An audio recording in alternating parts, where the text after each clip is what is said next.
오늘 말씀의 제목은 형제들아 자녀들아 넘어서라입니다. 형제들아 자녀들아 넘어서라. 오늘 말씀 보시면 본질상 진노의 자녀였던 그런 종로를 타던 너희가 이렇게 시작합니다. 복음을 전혀 듣지 못했던 갈라디아 교회의 상태를 보고 본질상의 진노의 자녀이고 에베소서의 말씀처럼, 그리고 또 뭐라 하죠? 그래서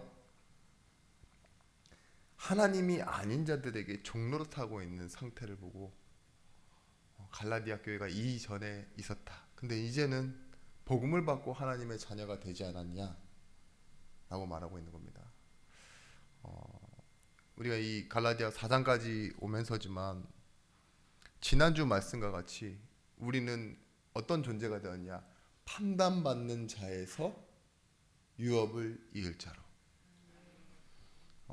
계속적인 그 율법주의와 율법에 대해서 좀 설명을 드렸는데요. 율법은 할 수 있는 게 무엇입니까? 그 율법이라는 기준 안에서 점수를 내는 것밖에 하지 못해요. 점수는 뭐죠? 우리가 시험을 봐야지만 나오는 게 점수잖아요. 그죠? 그래서 결과를 내는 거예요. 근데 그게 전부라고요. 결국은 뭐예요? 점수는 판단받는 거예요. 너 잘했네, 너 못했네, 너 맞았네, 너 틀렸네. 근데 맞고 틀리고 잘했고 못했고 옳은 것 그리고 그른 것, 무엇이 더 좋다, 무엇이 안 좋다, 이런 것이 우리 인생을 바꾸는 것이 아니라 결국은 무엇이라고 말씀드렸냐? 하나님의 사랑. 그것이 뭐냐? 유업을 이을 자라는 거예요. 하나님의 것이 나의 것이 되는 거. 판단을 잘 받고 그래서 점수를 잘 받아서 인정받는 것보다 더 큰 것이 무엇이냐? 하나님의 것이 나의 것 되는 것이다. 이렇게 말씀드렸던 것이 지난주였습니다. 여러분, 율법은 경쟁과 결국은 운명과 심판의 자리에 있는 겁니다. 그것이 율법의 저주라고 말씀드렸습니다. 그런데 우리는 이 자녀라는 신분으로 운명을 넘어서는 겁니다. 자녀는 점수가 아닙니다. 우리도 알다시피 우리도 그렇게 자라왔고 우리 자녀를 그렇게 대하지만 자녀가 잘해서 사랑하고 못해서 사랑하는 게 아니라 자녀이기 때문에 존재 자체가 응답이잖아요. 이 자녀가 갖는 것은요, 성경적으로는 그렇습니다. 하나님으로부터 나오는 것을 우리가 갖게 되어지는 거예요. 그것이 무엇이죠? 은혜입니다. 은혜. 구원은 어디로부터만 나느냐?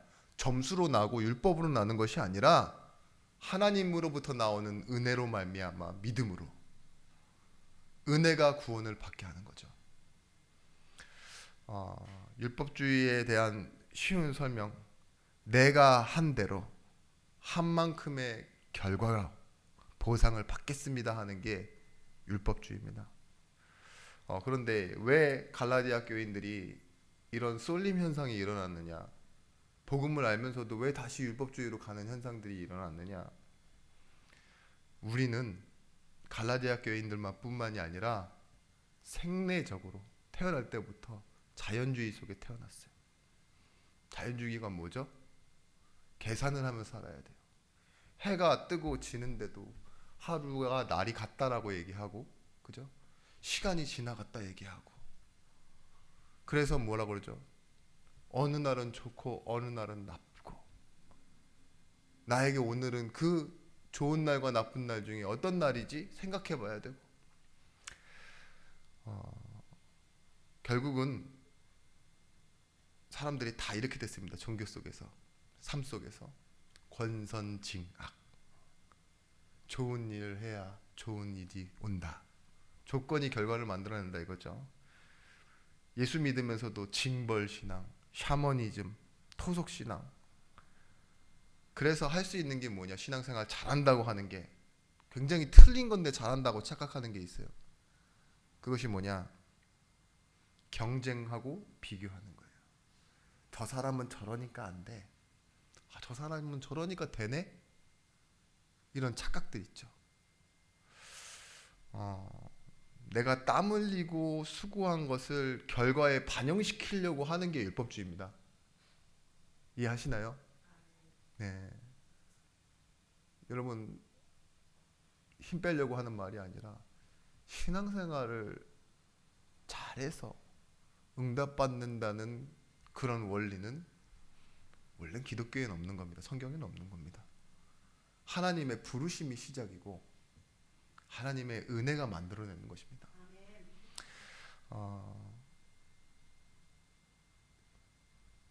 그래서 이런 율법주의가 조금 여러분들한테는 계속 설명을 드려도 어려운 게 우리가 원래 율법주의자들이라서 그렇다니까요. 왜 당연한 걸 저렇게 얘기하지? 라고 생각할 수밖에 없어요. 그러니까 말씀이 어렵죠. 뭐 세상의 논리가 그래요. 보여지는 것이 결국은 결과니까 과정은 잘 못 보여.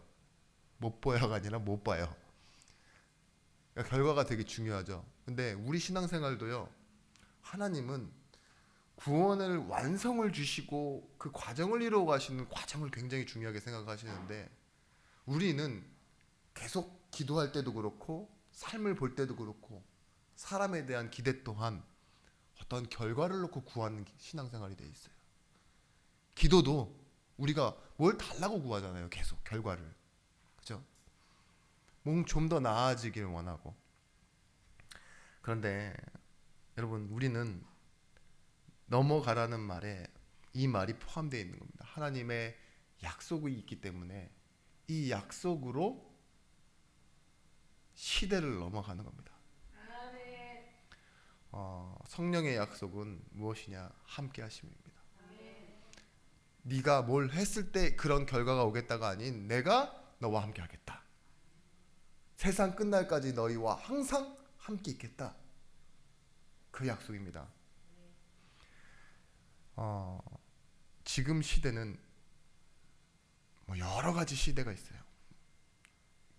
돈을 놓고 보면 경제사, 뭐 전쟁을 놓고 보면 전쟁사, 그런 시대. 농업 시대, 산업화 시대, 뭐 여러 가지 있죠. AI 시대까지 막 이렇게 말은 많이 하지만 그 전부를 합쳐서 놓고 보면은요, 이 세상의 중심은 뭐예요? 인본주의 시대입니다. 사람을 중심으로 한 시대. 그죠? 근데 우리에게 지금 와 있는 시대는 어떤 시대냐? 복음의 시대예요. 은혜의 시대. 성령이 함께 하시는 그 약속의 시대를 우리가 그리스도를 믿고 살아가고 있습니다. 이는 그리스도 예수 안에 있는 생명이 성령의 법이 죄와 사망의 법에서 너를 해방하였습니다. 바울은 이렇게 고백합니다. 그러나 내가 나된 것은 하나님의 은혜로 된 것이니 내게 주신 은혜가 헛되지 아니하여 내가 모든 사도들보다 더 수고하고 일을 많이 했으나 뭐예요? 그것은 오직 나와 함께 하신 하나님의 은혜다. 그 많은 수고와 남들보다 더 많이 한 일을 점수로 계산하지 않고요. 무엇으로 결론 냅니까? 오직 하나님이 함께 하신 결과일 뿐이라고.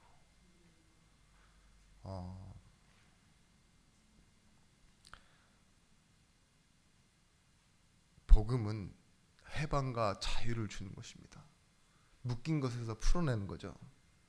그런데 지금 이 시대가 묶여 있는 것은 뭐냐? 눈에 보이는 명예, 권력, 돈, 자리, 이게 다 뭐죠? 포인트예요, 포인트. 우리가 노력으로 얻어낼 수 있는 거 있죠. 사람이 경쟁해서 얻어내는 것, 그 승리의 결과인데 그것 말고 바울이 말하는 진짜 중요한 것은 뭐냐? 시대입니다. 약속의 시대. 그래서 이 갈라디아 교회에 주신 말씀을 가지고 이런 말씀을 드렸어요. 우리는 하나님이 주신 시대를 살아야 된다고. 시대착오적 발상을 버려야 된다라고 말씀드렸죠. 그 아주 유명한 얘긴데 그 오노다 히로라는 사람이 있습니다. 일본 사람인데 세계 2차 대전이 일본의 패전으로 끝났잖아요. 그런데 그 당시에 일본이 분명히 패했는데도 불구하고 태평양에 남아있던 일본 군들 중에 이제 패잔병들 있죠. 그 사람들은 소식을 듣지 못했어요. 지금처럼 뭐 통신이 발달되거나 핸드폰을 따로 갖고 있거나 그런 때가 아니잖아요. 그러니까요, 어디 섬에 숨어갖고 자꾸 게릴라 활동을 하는 거예요. 전쟁이 끝났음을 소식을 듣지 못했다니까요. 얼마 동안? 29년 동안. 오노다 히로라는 사람이 실화입니다. 그러니까 뭐예요? 그 소식을 하나 듣지 못했다고 뭐가 안 바뀌어요? 시대가 안 바뀌어요, 이 사람에게. 근데 한 필리핀 섬에 이 오노다 히로라는 이 소위가 계속 혼자서 전쟁을 하고 있다는 걸 알고 드디어 일본이 움직였습니다. 가서 설득을 했어요. 그랬더니만 이 사람이 얼마나 대단한 사람인지. 대단한 율법주의입니다. 아직 항복명령을 받지 못했다 이러면서요, 나를 회유하지 말라 이러고 혼자 또 전쟁을 하고 있는 거예요. 뭐예요? 이 오노다 히로라는 사람은 지금 뭐예요? 29년 전 아직도 전쟁 중이에요. 막 사람들이 막 총 쏴고 도망가고 막 그죠? 어디 막 혼자서 숨어갖고 할딱할딱거리고 긴장하고 있고 두려워하고 있고. 그리고 한편으로는 기대하겠죠. 근데 이 일본에서는 극명한 평가가 있대요. 그게 뭐냐? 영웅시 하는 거 있죠. 아, 저 사람 진짜 신념 있는 사람이다. 사무라이 정신이다. 그죠? 그래도 끝까지 뭔가 신념을 지키는 사람이다 라고 영웅시하는 사람이 있는 반면에 진짜 그 일본말로 빠가다, 바보다는 거죠. 왜 바보가 바보 될 수 있고 그랬습니까? 그거예요. 소식을 하나 듣지 못했어요. 오노다 히로에게 복음이 없었습니다. 이 시대가 바뀌었다라는 그 소식을 전해주는 사람이 없으니 뭐예요? 그 사람 인생이 그냥 자기 혼자 아직도 전쟁 중인 거죠. 자유해방은 간단했어요. 사실은 그 사실 확인, 소식 그게 들려지기만 했어도 그죠? 가족들이랑 밥도 먹고 여행도 가고 이래야 되는 거잖아요. 그죠? 두 가지 이제 결론이 나왔습니다. 거기에 이제 무엇이 사실인지는 모르겠는데 두 가지밖에 없더라고요. 뭐냐? 하나는 어머니가 가서 설득을 했대요. 전쟁 끝났다. 그러니까 이제 믿고 이제 내려왔다는 소문이 있고, 또 하나는 그 오노다 히로의 직속 상관이었던 사람이 아직 살아 있어서 가서 설득해서 내려왔다라고 이렇게 하는데, 복음을 전해준 사람이 두 사람인 거죠. 근데 뭐 설교가 그렇잖아요. 여러분들 찾아보시면 알겠지만 누구는 어머니고 누구는 뭐 상관인데, 저는 뭐 틀려도 상관없습니다. 이게 예화는 그냥 여러분 내용만 전달됐으면 되는데, 근데 그렇대요. 여러분들은 어떤 하나님의 약속을 몰라서 아직도 여러분의 행위와 여러분의 고집 속에 계십니까?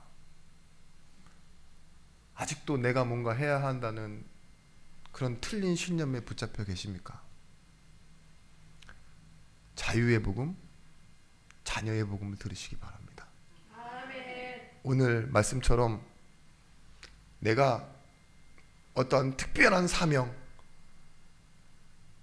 나에게 있어주는 하나님의 뭐 어떠한 특별한 헌신이 아니라 자녀요, 형제들인 여러분들이 복음을 가지고 넘어서시길 바랍니다. 첫 번째입니다. 형제들아. 왜 형제들아입니까? 넘어서서 생명의 자유를 누리길 원한다 이거예요. 바울은 갈라디아 4장 12절에서부터 44절 말씀. 형제들아, 내가 너희와 같이 되었은즉 너희도 나와 같이 되기를 구하노라. 너희가 내게 해롭게 하지 아니하였느니라. 내가 처음에 육체의 약함으로 말미암아 너희에게 복음을 전한 것을 너희가 아는 바라. 너희를 시험하는 것이 내 육체에 있으되 이것을 너희가 업신여기지도 아니하며 버리지도 아니하고 오직 나를 하나님의 천사와 같이 또는 그리스도 예수와 같이 영접하였도다. 여러분, 다시 율법주의로 돌아가려고 하는 갈라디아 성도들에 대해서 이렇게 얘기해요. 내가 너희와 같이 되었은즉 너희도 나와 같이 되기를 구하노라. 이 말은 무엇일까요? 두 가지 견해가 있습니다. 여러분들 한번 생각해 보세요. 내가 너희와 같이 되었으니 너희도 나와 같이 되기를 원한다. 이 문맥을 좀 띄워놓고 보면 이렇게 해석하기도 해요. 나도 예전에는 율법 외치면서 그렇게 살았다. 그 율법에 붙들려서 내가 하나님께 충성한다라는 그런 명분을 가지고 예수 믿는 사람을 죽이려고 찾아갔던 그런 사람이었다. 그게 뭐죠? 나도 너희와 같이 그렇게 율법으로 살아봤다 이거예요.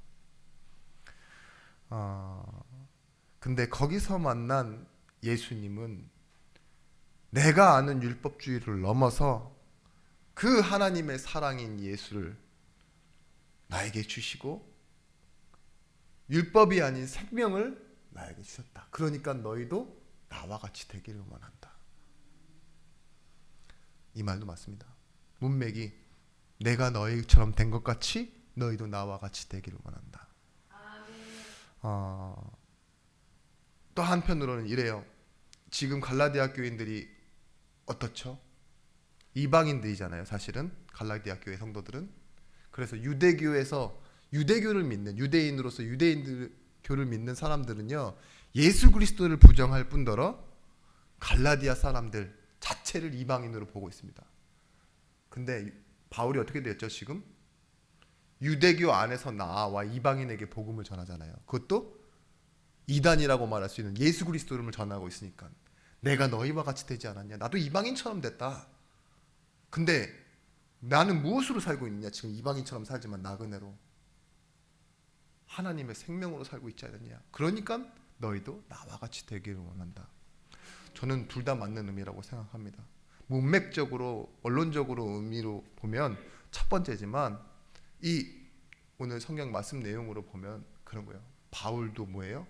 갈라디아 교회의 복음을 전할 때는요, 이방인의 사도고 인정받지 못하는 자고, 그렇지만 하나님의 생명으로 살아가는 자라고 지금 이렇게 말하고 있는 겁니다. 고린도전서 9장 21절 말씀 속에 바울의 복음을 향한 그리고 이방인을 향한 마음이 어떻게 나타나 있냐? 율법이 없는 자에게는 내가 하나님께는 율법이 없는 자가 아니요 도리어 그리스도의 율법 아래에 있는 자이나 율법 없는 자와 같이 된 것은 율법 없는 자를 얻고자 함이라. 뭐라고요? 바울은 갈라디아 교회의 이 성도들을 위하여 때로는 율법 없는 자의 모습처럼 찾아왔다. 그죠?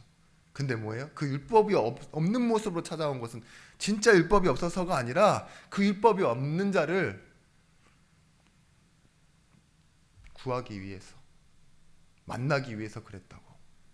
예수님께서 사마리아 여인을 만나러 어떻게 가셨죠? 유대인들은 사마리아로 안 가잖아요. 그리고 특히 더운 그 정오에 아무도 찾아가지 않는 시간에 우물은 더 안 갈 겁니다. 근데 그때만 나오는 여자가 한 명 있었어요. 사마리아 여인. 그렇죠? 그때 간 거예요. 그 시간 그 자리에. 그런 것처럼 예수님도 그런 것처럼 우리도 그런 거죠. 뭐 한국 속담에 이런 말이잖아요. 호랑이 잡으려면 호랑이 굴로 들어가야 된다고. 마찬가지입니다. 우리도 진짜로 복음을 전하고 때로는 우리 자신이 누군지를 알기 위해서는요, 때로는 문제 속으로 들어가야 되고 때로는 어려운 시간표를 만나야 되고, 그죠?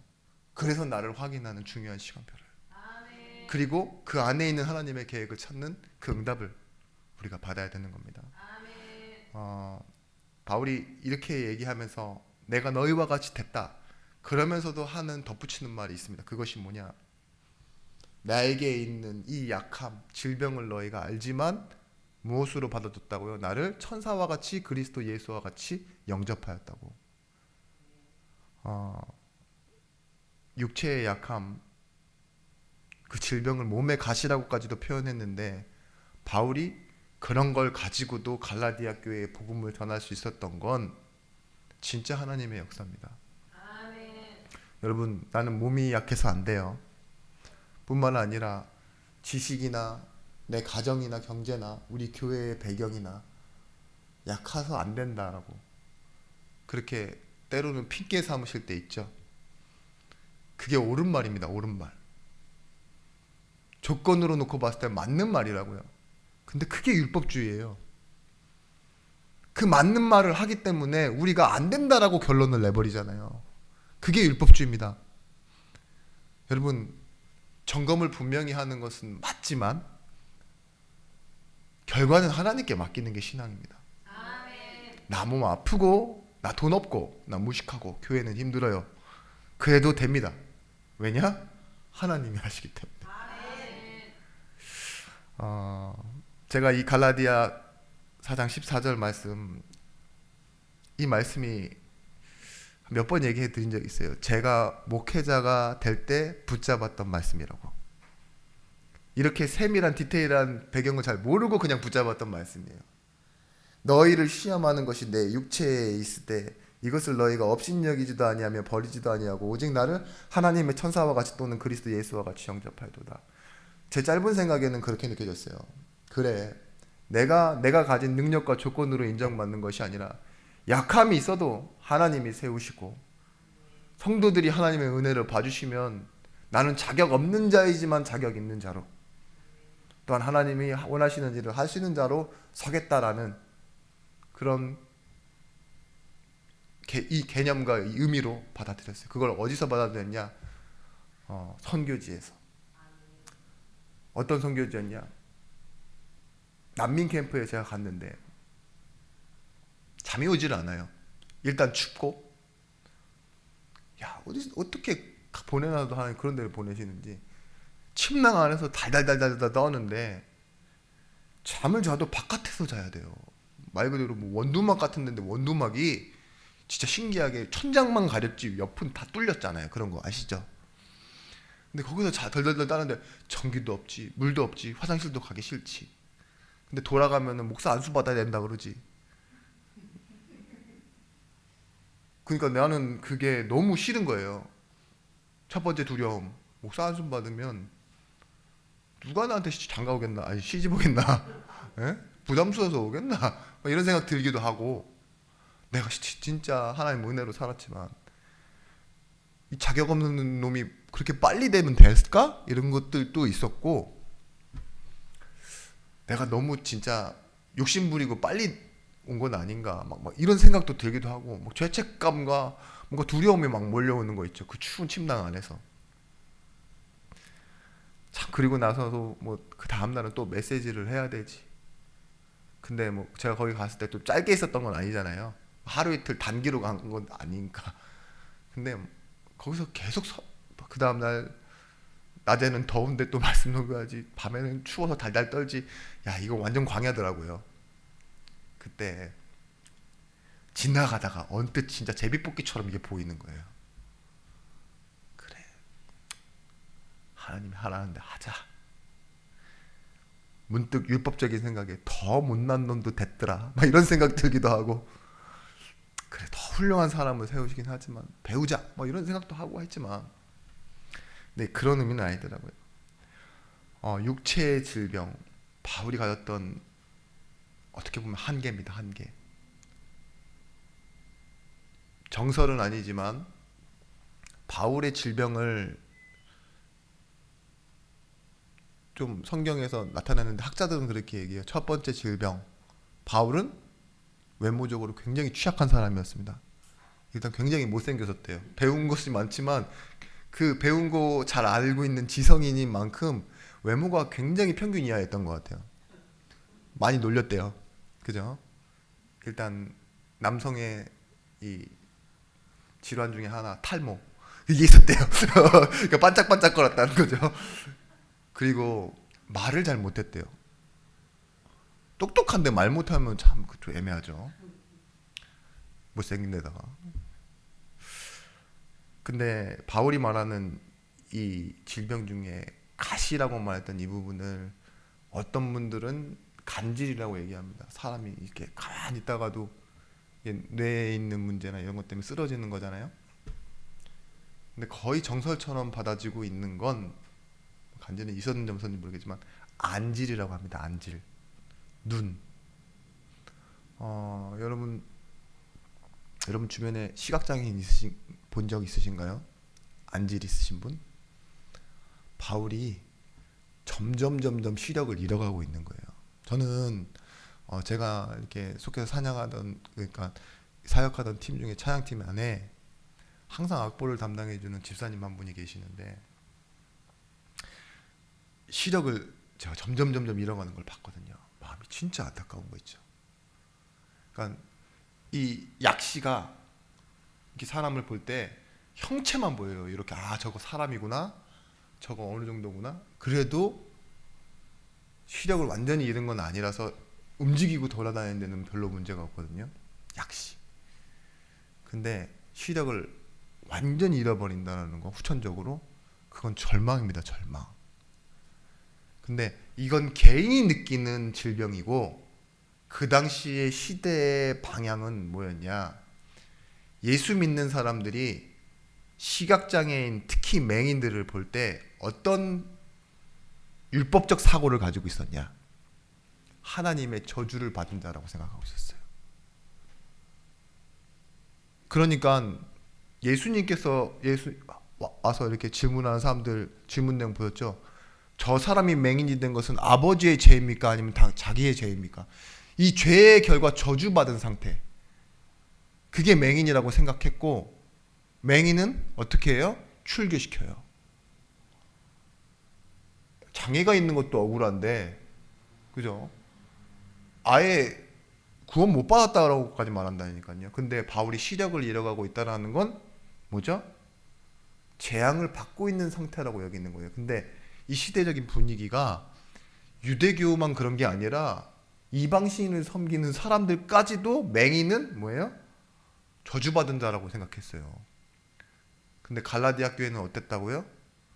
복음의 능력으로 너희가 나를 버리지 아니하고 천사와 같이 뭐예요? 그리스도 예수와 같이 영접하였도다. 어떻게 가능할 수 있었습니까? 약함을 뛰어넘을 만큼 이들이요 복음의 말씀에 은혜를 받고 이해했다라는 거예요. 바울이 그걸 지금 설명하고 있습니다. 여러분,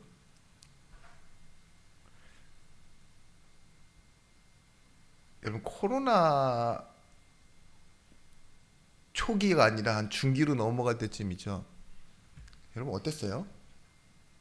마스크 안 쓴 사람들 막 미쳤나 막 이런 느낌 있죠. 거의 그런 취급이었다니까요. 돌았다 막. 그리고 코로나 걸린 사람들 최근에도 저도 봤거든요. 와, 심각하대요. 저게 자기 잘못으로 걸린 것도 아니고 누군가에게 분명히 옮은 건데 그걸 완전히 죄시하더라고요. 왜냐? 그 사람들의 생각은 그거예요. 나한테 옮거나 내가 옮아서 우리 가족한테 옮으면은 뭐가 된다고요? 그게 죄처럼 느껴지니까, 죄의식을 느껴야 되고 피해를 주게 되니까. 여러분, 이 연약함, 너희를 시험하는 것이 내 육체에 있다. 그런데도 괜찮다. 왜 그렇게 얘기할 수 있었을까요? 하나님의 능력과 은혜는 그걸 뛰어넘어서서 가는 겁니다. 연약함을 쓰시는 분도 하나님이십니다. 아멘. 바울이 내가 3번이나 구하여서 이것을 고쳐달라고 했던 그 육체의 가시를 결론을 무엇으로 냈죠? 이제 끝내야 되겠다가 아니에요. 은혜가 족하다. 아멘. 오히려 약한 데서 강하여진다라는 결론으로 응답을 받았어요. 여러분 넘어서십시오. 질병, 약함 넘어서시는 시간표가 되시길 바랍니다. 아멘. 아무짝에 쓸모없는 인생이라고 생각할지 모르나 도망자 모세, 이방인이었던 갈렙, 포로였고 또 기생이었던 라합, 이방인이었던 룻, 세리였던 마태, 어부였던 베드로, 얼마나 많습니까? 저를 포함한. 우리도 그래요. 어딘가에 놓고 봤을 때는 진짜 이방인이고 쓸모없는 인생인데 하나님이 붙잡으시면, 하나님이 함께 하시면 되어지는 인생 되어지는 것입니다. 잘난 사람이 잘났구나 할 수 있죠. 잘난 사람이 당연히 좋은 일 하고 잘난 일을 하겠죠. 근데 우리의 증거는 뭐냐? 못났는데 안 되는데 하나님이 하시는 거예요. 고린도후서 13장 4절 말씀에 그리스도께서 약하심으로 십자가에 못 박히셨으나 하나님의 능력으로 살아계시니 우리도 그 안에서 약하나 너희에 대하여 하나님의 능력으로 그와 함께 살리라. 예수님께서요, 겉모습은 약했으니까 조롱받고 오해받고 십자가에 못 박히시는데 그 일이 무엇을 만들어내죠? 십자가의 완성을 만들어내시는 겁니다. 제가 한번 말씀드렸잖아요. 얼마나 말이 안 되는 일이냐. 창조자가 피조물의 몸에서 태어나고 피조물의 손에 의해서 죽고 그랬는데 뭐예요? 예수님은 그 피조물을 살리셨다고요. 그게 우리의 생각과 다른 하나님의 계획이고 하나님의 능력입니다. 신앙의 용기입니다. 그걸로 넘어서야 돼요. 근데 어디서 나오냐 신앙의 용기는? 여러분 각오하고 다짐하고 여러분의 그 배경과 토양 가운데서 만들어내려면 신앙의 용기 안 나와요. 어떻게 하셔야 됩니까? 문화와 관습과 율법을 넘어서서 바울을 영접한 갈라디아 교회, 생명과 구원의 자유를 누릴 때 용기가 나옵니다. 갈라디아 교회는 그런 교회였습니다. 율법을 지켜서 용기를 낸 교회가 아니에요. 생명과 구원과 자유를 누리니까 지금까지 얽매여 있었던 그 틀에서요, 뭐예요? 바울을 통해서 복음 받고 바울을 통해서 다시 회복되어지는 교회로. 바울은 누가 쓰셨습니까? 하나님이 쓰셨습니다. 자기 중심과 이 계산, 이거 율법을 어떻게 넘어설 수 있느냐? 사랑의 실천과 헌신입니다. 율법주의를 넘어서는 방법은 다른 게 아니에요. 사랑할 수 있어야 돼요. 바울이 이렇게 얘기합니다. 오늘 말씀,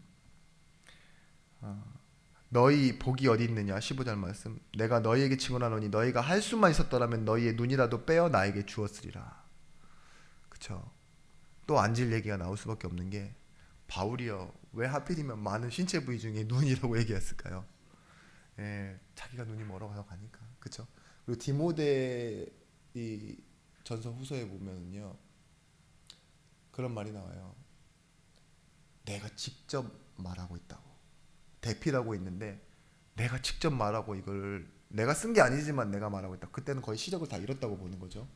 그리고 갈라디아 교회에 이 쓴 편지도요, 나중에 6장 가서 보시면 나오겠지만 이렇게 큰 글씨로 내가 직접 너에게 쓴다, 이 말은 자기 눈이 안 보이니까 글씨를 크게 쓰는 거예요. 지금 직접 쓴다 이거 소리예요. 대피를 안 했어요. 빌립보서 같은 경우도 대피를 했지만 바울이 시력을 잃어가면서도 이 글을 지금 큰 글씨로 쓰고 있는 거예요. 뭐예요? 진심이라는 거죠. 근데 바울이 봤던 갈라디아 교회는요, 사랑의 실천이 있었던 교회입니다. 바울이 갈라디아 교회를 볼 때 어떤 제자가 있었냐? 눈이라도 빼어줄 수 있는 제자 있었던, 그 제자들이 있었던 그 교회가 왜 다시 율법주의 속으로 들어갔느냐? 이걸 대조해 놓고 볼 때요, 눈이라도 빼어줄 수 있는 건 뭐죠? 율법주의가 아닙니다. 사랑이에요, 사랑. 그만큼의 사랑을 가지고 있었던 너희가 왜 다시 계산하고 평가받고 경쟁하는 율법주의로 돌아갔느냐? 여러분, 믿음은 확실한 것이 아닙니다. 믿음이 확실하신 분 없어요. 확실한 것은 뭐냐? 돈과 권력과 자리가 확실해요. 그러니까 믿음을 택하지 않고 돈, 권력, 자리 따라가요. 믿음이라는 건 불확실한 겁니다. 그걸 믿고 어떻게 될지 모르지만 용기로 나아가는 게 믿음이에요. 그래서 안 확실한 거, 불확실한 거, 그리고 불안한 거, 두려운 거, 그걸 다 수용하고 품고 가는 그 용기가 믿음이 되어지는 겁니다. 여러분, 연약함이 있어도 증거는 나타난다. 그게 질병을 넘어서라는 말이고요.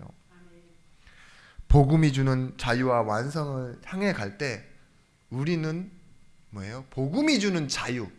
율법이 묶어놓고 제한하는 것 말고 복음이 주는 자유와 사랑 때문에 우리는 용기를 낼 수 있게 됩니다. 그래서 넘어서는 겁니다.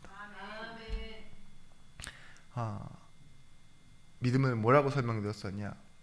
할 수 없어요, 우리는. 근데 율법은 할 수 있다, 할 수 없다라고 말하는 게 아니라 안 해야 된다라고 말해요. 그거는 지키고 안 하고 이게 전부지만 믿음은 무엇이냐? 은혜로 말미암는 것이기 때문에 할 수 없는 것을 하게 하는 거예요. 바랄 수 없는 중에 바라고 믿게 만들고, 전혀 할 수 없는 사람이요, 이제는 이거 하던 것을 안 해야지 멈추는 것이 아니라 전혀 할 수 없는 일에 대해서 할 수 있도록 하나님이 아시는 거예요. 여러분, 갈라디아 교회 성도들을 배신을 겪은 이 바울이요, 뭐라고 얘기합니까? 오늘 말씀 제목이에요. 바울은 배신당한 사람이에요. 사실은요, 배신당했다라기보다는요, 이제는 논외가 된 거예요. 거짓말쟁이가 됐어요. 왜냐? 자기가 한 말보다는 다른 걸 더 따라가고 이상하다라고 말하니까. 근데 끊어내고 잘라내는 게 율법입니다. 그래, 이 배신자들, 그래, 은혜도 모르는 것들, 이렇게 할 수 있죠. 거기에 대한 호칭이 뭐냐? 바울이 그들을 부르는 호칭, 형제들아예요. 오늘 저도 말씀 본문을 계속 읽어보다 보니까 뭔가 이어지지 않지만 분명히 중요한 대목이 있더라고요. 12절 말씀, 형제들아 내가 너희와 같이 되었은즉, 이렇게 얘기하고 19절 말씀에 나의 자녀들아, 이렇게 나와요. 뭐라고요? 형제와 자녀로 부르고 있습니다, 갈라디아 교회를. 여러분, 교회와 여러분 주변에서 일어나는 일들을 딱 어떤 중심으로 보면 영적으로 알 수 있느냐? 총칼이 난무하고 육박전이 시작되어지는 그런 장소에 가보잖아요. 싸움이 막 일어나는 곳에 가보면요, 그 사람들이 싸우고 있는 중심은 논리와 이성과 계산이에요. 무엇이 맞는지 옳은지. 근데 그걸 볼 때 뭐라고 얘기하면 되느냐? 아버지의 마음이 부족할 때 나오는 거예요. 아버지의 마음이 가득 차 있을 때 뭐냐? 덮기도 하고 접기도 하고 이해하고 넘어가고 이럴 수 있는데요, 내가 관계없이 뭔가 저 사람과 이렇게 대립이 되었을 때 아버지의 마음이 충만하면 바울처럼 나오는 거예요. 틀렸어? 이런 괘씸 이런 게 아니라니까요. 형제들아 어땠냐? 마지막으로 다시 뭐라고요? 나의 자녀들아, 이렇게 얘기할 수 있는 거예요. 바울의 응답 두 번째 기억해야 될 것은 사랑으로 옮겨가랍니다. 넘어서서 사랑으로 옮겨가라. 사도 바울의 중요한 결심이 나옵니다. 17절 말씀, 열심을 내는 이유는 좋은 뜻이 아니라 성도들을 이간시켜 뭐 한다고요? 하나님께 열심하려는 것이 아니라 자기들에게 열심하게 하려고, 자기들에게 율법을 배우게 만들고 자기가 맞다고 자기를 인정해라 라고 만들려고 하는 거. 좀 여러분 이해하셔야 되는 게, 교회 내에 좀 시스템이 세워진 교회는 제자 훈련이라는 시스템이 있어요. 제자 훈련의 좋은 점은 뭐냐? 평신도들도 굉장히 짧은 시간에 복음적인 신앙생활을 할 수 있도록 자리 잡게 해준다는 거. 근데 어느 순간 보면은요, 뭐 구역장이나 그룹장이나 교회가 시스템이 될수록요, 제도화 됩니다. 제도화. 그러다 보면은 뭐가 돼요? 교역자들도 그렇고 또 중직자들도 그렇고 좋은 사람과 안 좋은 사람 있죠. 그런 사람들이 점점 구분되는데, 나중 되면은 뭐예요? 목회자의 제자가 나오기 시작해요. 그게 나쁜 겁니다. 사실은 좋은 것 같지만 나쁜 거. 이렇게 좋게 하려고 하다가도 부작용이 나오는데, 그죠? 딱 교회에 딱 맞아지는 제자들이 나오니까 그게 좋아 보이잖아요. 잘 따라가고. 그래서 뭔가 빠르게 움직일 수 있고 힘도 잘 모이고. 그런데 오늘 갈라디아 교회에 말하는 이 율법주의자 거짓 교사들에게 하는 말이 뭐냐? 다른 복음을 말하는 그들이 너에게 율법을 말하면서 결국은 뭘 가르치느냐? 자기가 알고 있는 율법을 전달하고 자기를 인정해라라고 말하고, 그죠? 자신들에게 열심을 내게 하려고 하는 거다. 이게 바울이 보고 있는 목적이에요. 왜냐? 자신도 그렇게 살아왔기 때문에. 그래서 하는 말입니다. 그리스도의 형상을 이루기까지. 19절 말씀. 나의 자녀들아, 너희 속에 그리스도의 형상을 이루기까지 다시 너희를 위하여 해산하는 수고를 하노니. 처음부터 다시 시작하겠다 이거예요. 왜냐? 생명의 기쁨을 알기 때문에. 여기 계시는 분들 해산의 수고를 아십니까?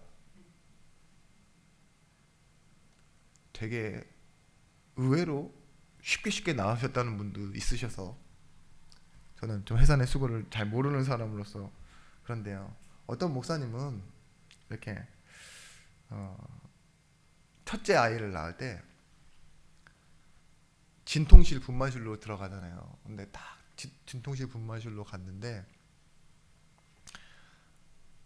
한번 이렇게 병원에 가서 이렇게 보니까 산모들 한 5명이 6명이 이렇게 모여서 있더래요. 바깥에서 이렇게 보니까 들어가지는 못하는데 이제 거의 뭐 직전이잖아요. 애가 나오기 직전에 진통실 분만실로 들어가는데, 근데 자기가 보기에는 뭐 아무것도 없고 뭐 심심할 것 같아서 책을 2권 정도 보내달라고 간호사를 불러서 이렇게 얘기를 했대요.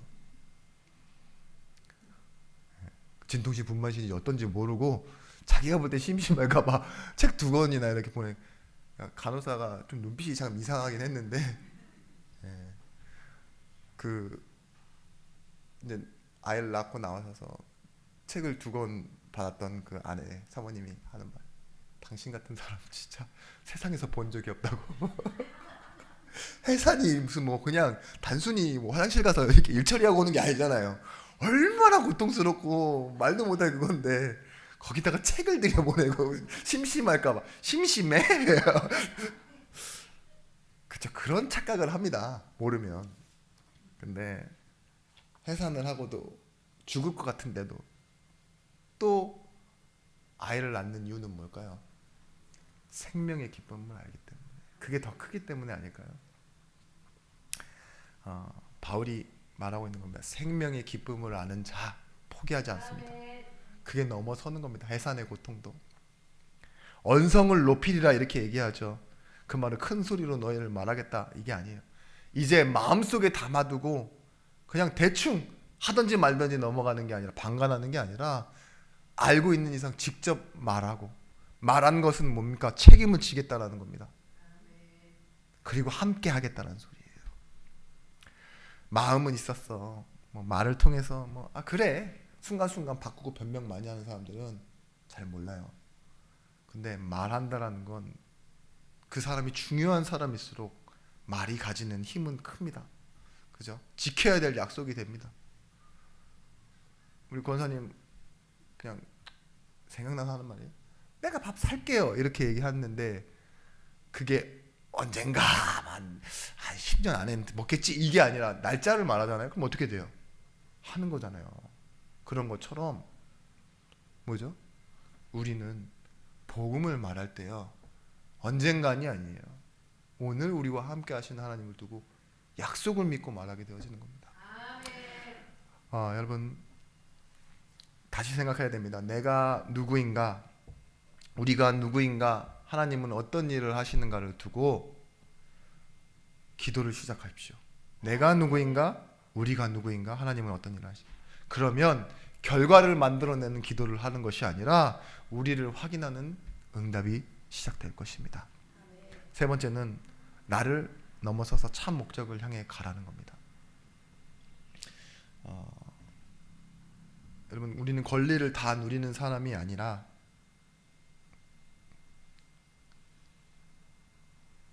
목적을 위해, 부르심 위에 서 있는 사람입니다. 사도행전 14장, 사도행전 3장에 보면 사람들이 이렇게 얘기해요. 바울이 루스드라에서 사람들을 고치니까 신이 내려왔다 막 이렇게 얘기하잖아요. 근데 바울이 그렇게 얘기해요. 성정은 우리도 똑같다. 이 일은 하나님이 하신 일이다. 베드로도 그렇게 얘기합니다. 이 안진뱅이가 일어나는 사건을 보고 사람들이 지켜 세우니까 왜 우리를 주목하느냐? 하늘에 계신 하나님께서 우리를 이리 행하셨다 이렇게 얘기하잖아요. 뭐죠? 언제든지 부르심 앞에 다 서는 거예요. 일이 잘 돼도 포커싱이 바뀌지 않고 하나님을 향한 집중을 가지는 것, 그게 나를 넘어서는 겁니다. 여러분, 하나님 그렇게 만들어가고 계세요. 안 되는 일 때문에 자꾸 여러분 우리 관심이 돈으로, 사람으로 향할 때 있죠. 과거로 향할 때 하나님을 향한 집중하는 게 예배입니다. 잘 되는 일이 있으면 더 무너집니다. 우리는 마치 이게 내가 한 일인 것처럼, 마치 어떤 좋은 일이 만들어낸 것처럼. 그게 아닙니다. 하나님께 향한 집중을 하는 거예요. 그래서 뭐예요? 어제 있었던 일도 오늘 있었던 일도 하나님을 향한 집중으로 바꿔내는 26년이 되시길 바랍니다. 예수님이 오신 이유를 이렇게 말씀하십니다. 누가복음 4장에 주의 성령이 내게 임하셨으니 가난한 자에게 복음을 전하게 하시려고 내게 기름을 부으시고 나를 보내사 포로된 자에게 자유를, 눈먼 자에게 다시 보게 함을, 그리고 눌린 자에게 자유롭게 하고 오직 은혜의 해를 전파하게 하려 하심이라 하였더라. 뭐냐? 포로된 자에게 자유를, 눈먼 자에게 보게 함을, 그리고 눌린 자에게 자유를. 이 말은 뭐죠? 내가 나를 위해 사는 것이 아니라 하나님의 계획을 이루기 위해 왔다. 그죠? 여러분들도 마찬가지입니다. 여러분의 인생은 구원받는 순간부터요, 사생애가 아니에요. 사생애. 사생애는 뭐냐? 나를 위해 사는 삶이 사생애, 사사롭게 사는 거. 그죠? 근데 여러분의 인생도 공생애가 시작되는 거예요. 공생애. 영어로는 뭐죠? Public life예요. 공적인 삶. 공무원의 삶이 이렇게 공적인 일을 할 때 Public life라고 하잖아요. 그런 것처럼 전도는 뭡니까? 내가 예수님처럼, 내가 복음 가진 전도자처럼 현장에서는 교회로, 진짜로 집에서의 선교사의 삶을 사는 것, 그게 퍼블릭 라이프입니다. 진정한 그리스도인이 아니면 불가능한 삶인데요. 인자가 온 것은 섬김을 받으려 하는 것이 아니라 도리어 섬기려 하고 자기의 목숨을 많은 사람의 대속물로 주려 함이라. 한국 드라마를 보면 우리는 충분히 이해하지만 외국인들은 전혀 이해하지 못하는 맥락이 생긴대요. 그게 뭔지 아십니까? 왜 갑자기 이 대사가 여기서 나오는 거예요? 재미없게? 이런 장면이 항상 있대요. 그게 문화 차이인데요. 갑자기 한국 사람들이 막 싸우다가 내가 누군 줄 알아? 이런 거 있죠. 이걸 우리는 당연히 이해하잖아요. 외국인들은 왜 갑자기 저기서 저 대사가 나오지? Do you know who I am? How old are you? 막 이거 있잖아요. 너 몇 살이야? 이게 갑자기 왜 튀어나오냐고. 맞아요. 내가 누구인지, 내가 뭘 했는지가 중요한 게 아닙니다. 하나님이 나를 어떻게 부르셨는지, 그리고 하나님 어떤 목적을 가지셨는지, 거기에 나는 무엇을 향해 가고 있는지, 이것이 넘어서서 가는데 사생에 나를 위한 삶에서 구원받고 은혜 받고 하나님과 함께하는 삶, 공생에 공적인 삶으로 넘어가는 겁니다. 어렵지 않아요. 믿음으로 사는 것은요, 그냥 우리 일상에서 정말 그리스도인으로 사는 겁니다. 한번 생각해 봤어요. 제가 집에 있을 때, 특히 집 안에서도 침대 위에 있을 때 사람은 좀 다르거든요. 굉장히 뭔가 동물적으로 변합니다. 누워있고 싶고, 거기서 뭐 먹지는 않으니까, 먹을 때도 있습니다만 근데 뭐죠? 그때 불신앙할 수 있고 계산할 수 있고 뭐 할 수 있잖아요.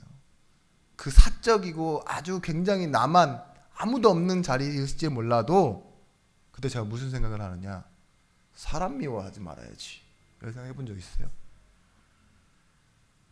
불신앙하는 뭔가 약간 걱정과 두려움이 올 때 기도해 본 적 있으시지 않냐고요.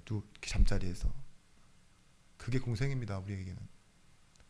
제가 그 자리에 있어도 뭐 옷도 안 차려입고 설교하는 자리가 아니더라도 제가 목회자잖아요. 아무도 보지 않는 내 속을 내가 들여다보고 있지만 그걸 기도로 바꾸는 게 그리스도인의 삶이라고요. 여러분들도 마찬가지입니다. 그래서요, 결론적으로 성령 인정하십시오. 성령 인정. 이 안에 포함된 말은 하나님은 성령으로 내주하시고 인도하시고 역사하십니다. 그래서 그리스도의 형상을 이루기까지 너희 속에 착한 일을 시작하신 이가 그리스도 예수의 날까지 이루어 가신다고 빌립보 교회에 말했던 바울처럼 갈라디아 교회에 이렇게 얘기하고 있는 거예요. 성령이 함께하는 우리가 그리스도의 날까지 넘어서서 가는 것이다. 여러분, 일과 돈도 넘어서셔야 됩니다. 성령을 인정한다는 건 그런 거예요. 일하는 것, 돈, 사람 넘어서십시오. 내 능력이 돈에 있지 않습니다. 내 능력이, 만족이, 외로움이 사람에게 있지 않습니다. 계산하는 것이 아니라 예배하는 자가 그리스도입니다. 상황과 사람을 넘어서십시오. 그래야지만 전도할 수 있습니다. 상황을 못 넘어서고 다시 율법주의와 계산에 빠지면 뭐 하느냐? 내 자신에게 져요. 그래서 상황과 사람을 넘어선다는 건 결국은 나에 대한 승리요, 그리스도의 승리를 인정하는 구원받은 자의 삶이 되어져 가는 것입니다. 여러분, 미래를 본다라는 말은 여러분 진짜 내가 내일 무슨 일이 일어날 줄 다 알고 계십니까? 그런 미래 본다라는 게 아니에요. 그리스도인이 미래를 본다, 안다라는 건 무엇이 가장 큰 실패인지, 무엇이 가장 큰 성공인지 안다라는 거예요. 그 정도만 알고 가는데 성경의 가장 큰 목적어는 뭐죠? 진짜 미래를 알고 막 하나님께서 하신다는 게 아니에요. 율법은 글에 적힌 조문으로 다양하게 다 지켜야 되지만 새로운 성경의 약속의 시대는요, 없어요. 그런 게 조문에 적힌 것이 아니기 때문에. 근데 목적은 분명히 말하고 있습니다. 사랑하라. 대신에 거기에 뭐가 있죠? 내가 너와 함께 하겠다가 같이 있어요. 그래서 우리는 되어져 가는 인생이 되어져 가는 것입니다. 여러분, 마지막 정리 무엇이냐? 갈라디아서는요, 아버지의 마음을 가득 채운 바울의 마음이에요.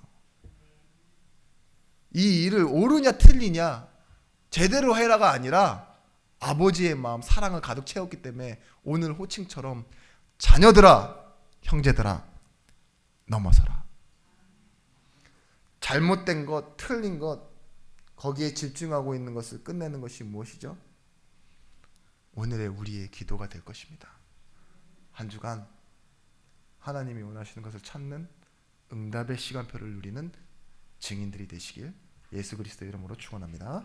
기도하겠습니다. 하나님, 우리의 삶 속에 성령을 인정하고 내주하시고 우리를 인도하시고 역사하시는 그 하나님의 시간표 속으로 들어가게 하여 주시옵소서. 삶과 시대와 나를 넘어서는 응답 속에서 말씀이 확인되어지도록 영적인 눈을 열어 주옵소서. 살아서 역사하시는 예수 그리스도 이름으로 기도드렸습니다. 아멘.